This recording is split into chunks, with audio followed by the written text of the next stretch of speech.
Indeed, how great is our God. And even at this time, we need to continue singing, how great is our God. How great is our God. We're going to continue, and we're going to be talking about finding the right mate. Finding the right mate. I'm sure that there are many people who wished that to them they had found the right mate because they don't believe that they found the right mate. One of the frustrations of young people fresh out of college, when they're looking for jobs, is that most employers are often looking for a person with 3 years of experience working in a similar position. And I remember when my daughter finished her university degree and she was looking for a job in human resource. And for 1 year, she kept getting regrets. Because each position said they wanted somebody with experience. But how do you have experience when you've never worked? So it is a paradox that we want somebody with experience, but as people that are coming have never worked. It is therefore easier to get a job if you are already employed. But when looking for a mate, no one will look for a person with 3 years experience working in a similar position. No. And indeed, marriage is one of the few institutions that we get into without a day's experience. Without a day's experience. And that is why there has to be seed. Then there has to be the time before we see a harvest. Because it's an institution we've never been in before. It's something we've never done before. And therefore, the patience is one of the greatest things that is needed during that time before the harvest. Finding the right partner and getting married is one of the most important decisions that a person will ever make in their lives. So, looking for that tall, dark, handsome man, or looking for the man, the quiet, submissive wife, should not be the standard for looking for a mate. Should not be the standard for looking for a mate. And I remember counseling a Christian young lady who was desperate to get married. And at the age of 33, she felt that she was very old and that she needed to get married. So she came to see me. We had coffee together. And she came with a list of 11 things that she was looking for in a husband. And she started telling me that there is this man that she has met, and he fits the 10 points. So I said, okay. And she said, but all that's remaining is the 11th point. And I asked her, what was your 11th point? He said, the 11th point is that he should want to marry me. And so, here she is with her 10 points, but the 11th one, unfortunately, is not working. Okay, was not working. So I counseled her about letting God be the one to choose the right mate for her at the right time. It's a sad story because unfortunately God's right time was taking too long for her. So I eventually learned that she decided to marry someone who was not a believer, although she herself was born again. Now I want us to look at the Bible because many times it's the Bible that will teach us how God wants a marriage to be, because we agreed at the beginning that marriage was God's idea. It was not our idea. And God has a manual for how marriage should work, and that manual is the Bible. And so let us look at 2 cases here. How did God go about getting a wife for Adam? What stands out in God's method was that he made sure that there was no interference from Adam. You don't want Adam around. You don't want him near. You don't want him eavesdropping. So what did he do? He put him to sleep. Adam had nothing to do with who his wife was going to be.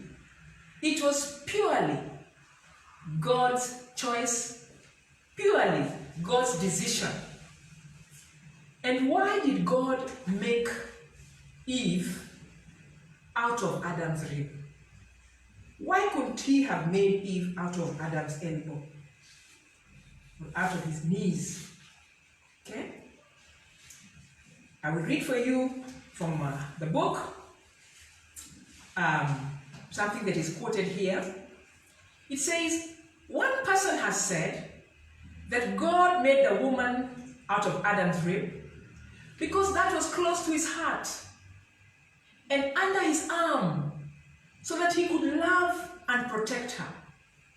He did not take a bone from his foot so that he could step on her, or from his head so that she competes for leadership in the home, but from his rib. It is only God who can make the kind of spouse that is suitable for a man or from a woman. Now I'll give you a small testimony on how I knew that my husband was my husband, supposed to be my husband. I must confess that I did have that list when I was in college, and it didn't work. It didn't work. Because unfortunately, number 11 is always the other person's part, isn't it? It is. It is. But I remember when my husband and I started dating, we had dated for maybe 3 months. We had not talked of marriage. And I remember just saying no. If there was anything that petrified me, if anything that made me totally scared, was that I could end up marrying the wrong person. Because I had been taught by different people, it had been drummed into me, that it is possible to marry the wrong person. And I was not a young believer. I had been discipled as a mature believer. By that time, I had been a Christian for over 20 years. And so I said, God, you have to give me a sign, or you have to talk to me. You have to let me know. And you have to let me know without, short of a writing on a wall. I want to know whether this is a man that I should marry. And so I remember sitting in my room that night, and I, sat down. I told God, God, the sun will come down today, and I will wait for you. I will not sleep until you give me a verse that will show me that I'm on the right track and that this is a man that you have chosen for me. And I sat there ready to sit there all night, and I didn't have to sit there all night. 5 minutes later, just 5 minutes later, the Lord gave me a verse. And that verse was so specific, because the day before, the lady that I was living with, who was discipling me, had just asked me, how do you know that this is a man that you should marry? Tell us, and in any case, who advised you? Because to her, she believed that it should be a big council and people should advise you and somebody must have told you and there has to be agreement. So she was very, very, I can call it harsh with me the night before. And she really was asking me, who is it that has told you that he is the one? And so from a verse in Isaiah, the Lord told me, who is it that asked you whether this is so? Is it not I, the Lord? It is I. That's all I needed from God. In 5 minutes.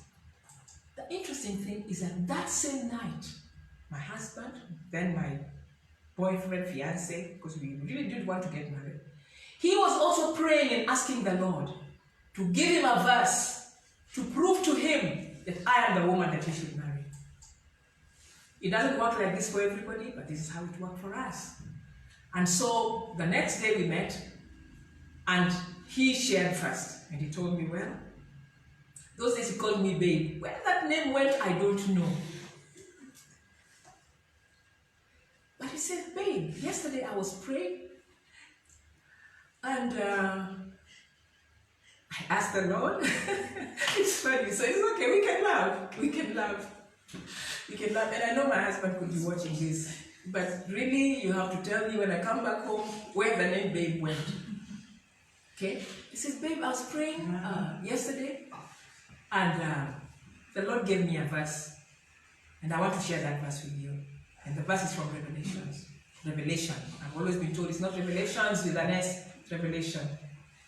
And he read for me a verse from Revelation. They said, behold, I've opened a door before you that no man can shut. And you know how women are, oh dear, even me, I'm going to ask you, please just stop with me, I want to talk. So anyway, I shared with him my verse as well, that the Lord had given me the night before.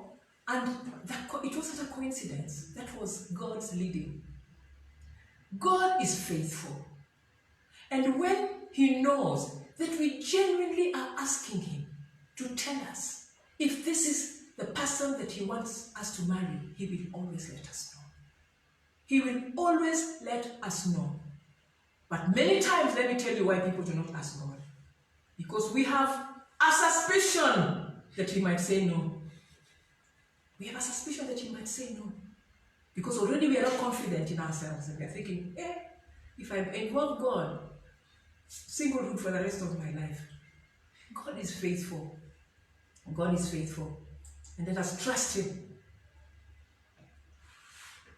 Now, the next one that I want us to think of, a wife for Isaac.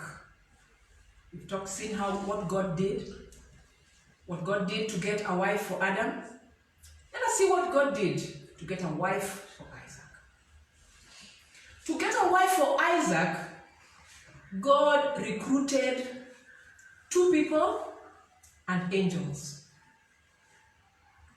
Abraham and his servant, and the angels that you're going to hear me talk about when I read the verse that I'm going to read. God started off by putting a desire in Abraham to get a wife for his son. This was a very interesting situation. Sarah had died and Isaac was very affected. How do I know that? Because the day that his wife was brought to him, we are told, and then Isaac was comforted after his mother's death. And so I know that Isaac was affected by his mother's death. And because of that, he could not be bothered about marriage. He was now 40 years old. And Abraham was looking at him, and Isaac is not talking about marriage at all. At all. But Abraham had a fear. It was a godly fear. They were living amongst the Canaanites who worshipped other gods. And Abraham feared that Isaac might take a wife from the Canaanites. And God had told them not to intermarry with the Canaanites, because he told them, if you intermarry with the Canaanites, they will cause you to worship other gods. So what does Abraham do? Abraham calls his servant, his trusted servant. And that servant that day, I just do not know what he thought. Because that was a culture where there was a lot of respect.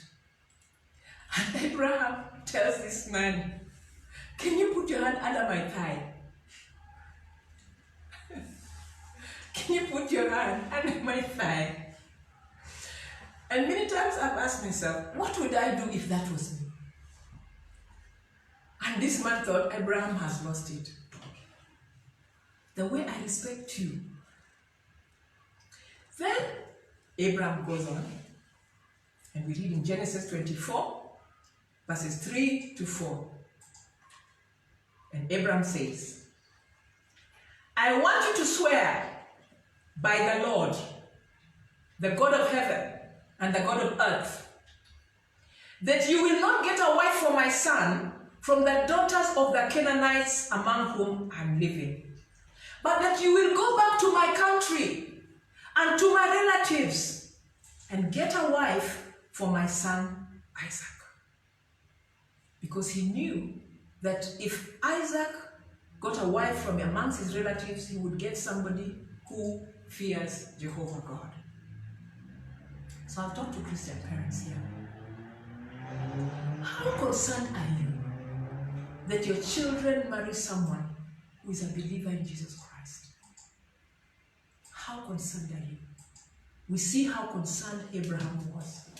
And how often do you pray that your son or your daughter will allow God to lead them to his own choice, a believer in him? Paul emphasizes this principle for us in 2 Corinthians, and I'm going to read it for us. Chapter 6 and verses 14 to 16. And it says, "Do not be unequally yoked with unbelievers. For what do righteousness and wickedness have in common? Or what fellowship can light have with darkness? What harmony is there between Christ and Belial? And what does a believer have in common with an unbeliever? What agreement is there between the temple of God and idols?" How involved are parents today in the task of finding a mate for their children? And some of you probably are again rolling your eyes and saying, be real, we're in the 21st century. Who in their right mind in the 21st century, okay, will allow their father or their mother to choose a mate for them? And that's a very valid comment, valid question. But the interesting thing is that Isaac was not aware that his father was in the process of looking for a wife for him. He was not aware. Abraham made this an issue between him and God. An issue between him and God. Prayer is the most powerful weapon that a Christian parent can use in finding a mate for their child. You don't have to involve them. Prayer is the most powerful weapon that a Christian parent can use in finding a mate for their child. And indeed, there's a young Christian lady who told me, she's engaged right now, and she told me she's just discovered that this young man that she has known from when she was very young, from when they grew up together, but they were never really interested in one another. But now they're engaged, and she has just found out that the two mothers were very good friends, and they had been praying that these two will get married. And here we are. For those of us who think, oh, how do I get involved? Through prayer. Through prayer. So listen once again, back to Abraham. Let's listen to what he told his servant. This is what Abraham told the shocked servant. "The Lord, the God of heaven, who brought me out of my father's household and my native land, and spoke to me, and promised me on oath, saying, to your offspring I will give this land. He will send his angels." Now he's talking to the servant. This God I'm talking to you about. "He will send his angels before you, so that you can get a wife for my son from there, the land of Nahor." Nahor was his brother, okay? His uncle, because his father was Haran and Nahor was the brother, okay? So he says, "An angel will go before you as you go to get a wife for my son." So God engaged Abraham, he engaged Isaac, and he engaged angels. So Abraham made the looking of a wife for Isaac a very spiritual task. And indeed, it is a spiritual task. Where I come from, when parents were involved, all they would ask about different people is, just make sure you don't get married to a place where there are witches, where there are witch doctors. And indeed, whenever anybody brought somebody home to introduce them to the parents, the first question would be, which family do they come from? Then the parents would tell the young person, "I'll get back to you." "I'll get back to you" means they're going to go back and find out whether there is any witchcraft in that family. Okay? But Abraham made the looking of a wife for Isaac a very spiritual task. Remember, we said that only God can see the heart. Only God can see the heart. How many married couples have realized after marriage that the outward acts of love and kindness only hid a bitter, angry, violent, and selfish heart? They were outward acts of love, outward acts of kindness, but those acts of that we saw only hid a very dark heart on the inside that only God could see. That if we had involved God, God would have told us, "My child, don't go in that direction." So here's Abraham's servant. He leaves for the town of Nahor with the assurance in his heart that Abraham's God was going to guide him. And indeed, the Bible says in Proverbs chapter 20 and verse 24, a man's steps are directed by the Lord. And so I'll go back to the book and we'll follow the story now from the book. Abraham's servant did not depend only on prayer, the prayer that his master prayed. And neither did he trust in his own abilities to choose. Out of all the girls that he'll probably meet, he wanted to be absolutely sure that the girl he got for Isaac was the exact one that God had chosen. And so he again fell back on the God of his master to guide him. And let's hear what now the servant is telling God. Because the servant realizes, let me see if I can also talk to my master's God. So he prays to his master's God and says, "Oh Lord, God of my master Abraham, give me success today and show kindness to my master Abraham." And then he goes and he stands by a spring.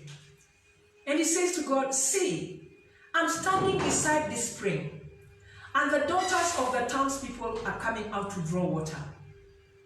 May it be that when I say to a girl, 'Please let down your jar that I may have a drink,' and she says, 'Drink, and I will water your camels too,' let her be the one you have chosen for my servant Isaac. Let it be something supernatural. Let it be so supernatural that I'll have no doubt that this is who you have chosen for my master, for Isaac. And by this I will know that you have shown kindness to my master." How does God show kindness to parents? God shows kindness to parents by giving their children the right person. By giving their children the right person.